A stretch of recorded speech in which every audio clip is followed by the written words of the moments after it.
কেউ যদি ইজ্জতের উপরে আঘাত করে কথা বলে তাহলে ভাই এই কষ্ট উপার্জন পরিশ্রম কার জন্য করবেন? ফ্যামিলির জন্য, নিজের পরিবারের জন্য, নিজের মা বাবার জন্য এই কষ্ট করে পরিশ্রম করে টাকা উপার্জন করতেছেন ইজ্জত সম্মান বাঁচায় মান সম্মান মধ্যে চলার জন্য। এই জন্যই তো অর্থের দরকার। তবে কিছু কিছু লোক ভাই আলগার থেকে সমালোচনা করে, তো সব কিছুতে ছাড় দেওয়া যাবে, কিন্তু যদি কোনো ইজ্জতের উপরে আঘাত করে কথা বলে তখন কিন্তু ছাড় দেওয়ার মতো আর কোনো সুযোগ থাকে না। তবে কয়েকটা বিষয় নিয়ে কিছুদিন যাবত আমার লগে খুব একটা কথা বলা বলি হচ্ছে, কিন্তু আমি প্রকাশ করব আপনাদেরকে ভিডিওর মাধ্যমে দেখাবো, চেষ্টা করব দেখানোর জন্য। আর এই যে ভাই কষ্ট করতেছি, এই যে পরিশ্রম করতেছি, এই পরিশ্রমটা আসলে মূলত কার জন্য? মানে এক হয়েছে ইজ্জত সম্মানের জন্য, আরেক হয়েছে ফ্যামিলির ছেলে সন্তানের জন্য এবং মা বাবার জন্য। তো এই কষ্ট করে পরিশ্রম করে যদি স্বাচ্ছা ভেবে চলে, তারপরে যদি মানুষের সমালোচনা বা মানুষের মুখ দিয়া মানে খুব নোংরা কথাবার্তা বলে, তাহলে ভাই কতটুকু কষ্ট লাগে? কতটুকু কষ্ট লাগার কথা।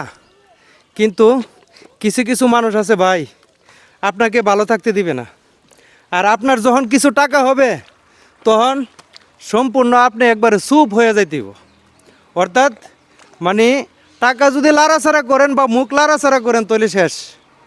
আপনারা ডেপেজ বানাই লইব কিছুক্ষণের মধ্যে, কিছু দিনের মধ্যে। কিন্তু এখন মুখ চুপ থেকেও পারা জানা, চুপ থেকেও পারা জানা কিছু কিছু মানুষ আছে, কিছু কিছু লোক আছে আপনারে খালি শুক্লাইব। মানে সমাজে এরকম কিছু লোক আছে।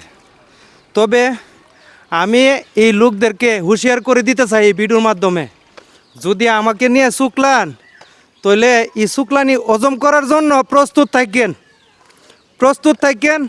কিন্তু আমি যেদিন মুখ খুলব সেই দিন মিডিয়াও জানবে, এবং যারা আমাকে নিয়ে বারবার মন্তব্য করতেছেন, বারবার বিভিন্ন রঙের আলাপ করতেছেন, এটার ব্যবস্থা আমি নিব এবং দেশবাসী সবাই দেখবে।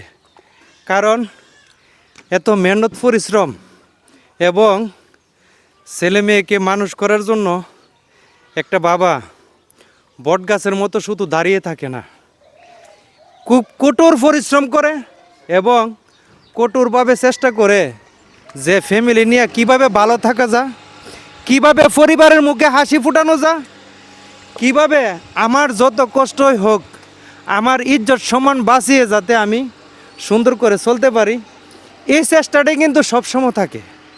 কিন্তু কিছু কিছু লোকের ভাই এগুলা সহ্য হয় না, তখন আপনাকে শুক্লাইব আপনার পিছে।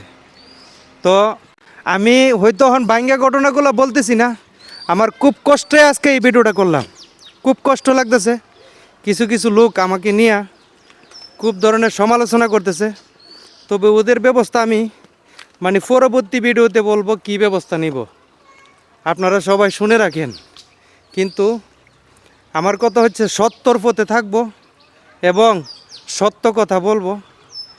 যদি এর পিছনে যদি কেউ আমার বিদ্রোহ করে, বিদ্রোহর ঘোষণা ইনশাল্লাহ দেওয়ার মতো হেমত আমার আছে, আমি দিতে পারবো। তো সবাই ভিডিওটা শেয়ার করবেন, সবাইকে দেখার সুযোগ করে দিবেন। প্রিয় বন্ধুরা, অনেক কষ্টের সহিত কথাগুলো বললাম। সবাই ভালো থাকুন। আসসালামু আলাইকুম।